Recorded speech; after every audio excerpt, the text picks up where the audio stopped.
కేవలం 7,999K up to 10 kgs వరకు బరువు తగ్గి అధిక బరువు నుంచి వచ్చే ప్రధాన సమస్యలను దూరం చేసుకోండి. పాన్ ఇండియా సినిమాలు వచ్చాక బాలీవుడ్ మార్కెట్ ని టార్గెట్ చేసేందుకు రజనీకాంత్ అక్కడి స్టార్ హీరోలను తన సినిమాల్లో ఇంక్లూడ్ చేస్తున్నాడు.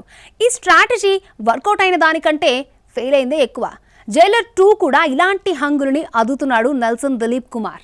ఆ దర్శకులు ఇవ్వలేని సక్సెస్ నెల్సన్ ఇవ్వబోతున్నాడా? Rajinikanth real pan India hero అయినప్పటికీ బాలీవుడ్ మార్కెట్ కొల్లగొట్టాలంటే ఈ ఇమేజ్ సరిపోదు.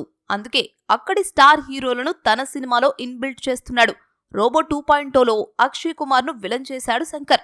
ఈ మ్యాజిక్ వర్కౌట్ కావడంతో నెక్స్ట్ సినిమాలోనూ ఇదే ఫార్ములాను కంటిన్యూ చేశారు దర్శకులు. జైలర్లో జాకీ ష్రాఫ్ క్యారెక్టర్ పెద్దగా ఏం లేకపోయినా south star Shivaraj Kumar, Mohanlal appearance సినిమాకు ప్లస్ అయింది.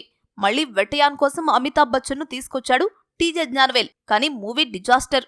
లోకేష్ కనకరాజ్ కూలీలో అమీర్ ఖాన్ గెస్ట్ అపీరియన్స్ ఇవ్వగా ఈ మూవీ కూడా ఆశించిన విజయం సాధించలేదు. ఇక్కడే కాదు, బాలీవుడ్ ను సైతం ఈ సినిమాలు అట్రాక్ట్ చేయలేకపోయాయి. జైలర్ 2 కోసం నెల్సన్ దిలీప్ కుమార్ కూడా ఇలాంటి ప్రయోగమే చేస్తున్నాడు. ఒక్కరిని కాదు, సౌత్ నార్త్ అని తేడా లేకుండా బిగ్ స్టార్స్ కాస్ట్ ప్లాన్ చేశాడు. శివరాజ్ కుమార్, మోహన్ లాల్, విజయ్ సేతుపతి, సూరజ్ వెంచరం 3 నటిస్తున్నారు. బాలీవుడ్ నుండి మిథున్ చక్రవర్తితో పాటు మరో 2 పట్టుకొస్తున్నాడట. హృతిక్ రోషన్ ఇందులో క్యామియో అపీరియన్స్ ఇస్తున్నాడని ఎప్పటి నుండో టాక్.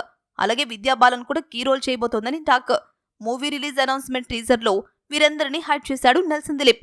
ఇక ఫ్యూచర్ వీడియోస్ లో బయట పెడతాడేమో చూడాలి.